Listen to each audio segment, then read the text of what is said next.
Isang lalaki ang hindi makalakad matapos kumain ng sandamakmak na pizza bagels araw-araw. Ano nga ba ang nangyari sa kanya? Ang 26 anyos ng pasyente ay ini-admit sa ospital matapos sumakit ng kanyang paa sa puntong hindi na ito makalakad.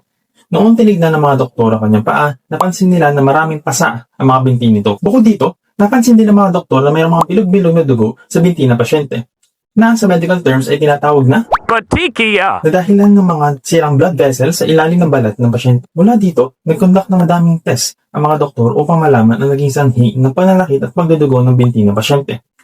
Ngunit, marami sa mga vital signs ito ay normal at wala din naging positive sa mga genetic conditions gaya ng Marfan syndrome. Dahil dito, nagtingin sa ibang anggulo ang mga doktor at tinanong nila ang pasyente sa mga kinain nito ng mga huling araw.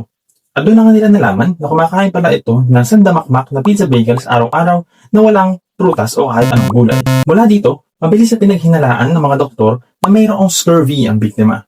Ang scurvy ay isang kondisyon kung saan kinukulang ng vitamin C ang katawan ng isang tao. Pero ano nga ba ang vitamin C? Ang vitamin C o ascorbic acid ay isang water-soluble vitamin na kilala bilang pampalakas ng resistensya ng katawan. Pero madami pa itong papel na ginagampanan sa paglaki ng katawan, sa paghilom ng sugat, at bilang isang antioxidant. Kaya naman, ang pagkakulang ng vitamin C ay nagdudulot ng panghihina, pagdurugo, at sa ibang cases ay nagkakaroon din ng pagkawala ng gum sa ngipin. At kagaya sa ating pasyente, pwede itong lumala sa puntong hindi ka na makalakad dahil sa sakit ng iyong paa. Kaya naman mahalaga na kumain tayo ng mga pagkain na mayaman sa vitamin C. Ang pinakilala ay mga citrus fruits, kagaya ng pongkan at saka sinturis. Pero hindi lamang mga citrus fruits ang mayaman sa vitamin C.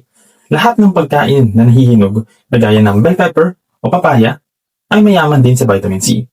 At kung lulutuin niyo man ang mga pagkain na ito, mahalagang kauntian lamang ang tubig na gagamitin at iklian ang pagluluto nito para hindi mawala ang bitamina sa mga pagkain. I-click ang link sa comment section para makita ang detalyadong breakdown sa pasyenteng ito at follow for more.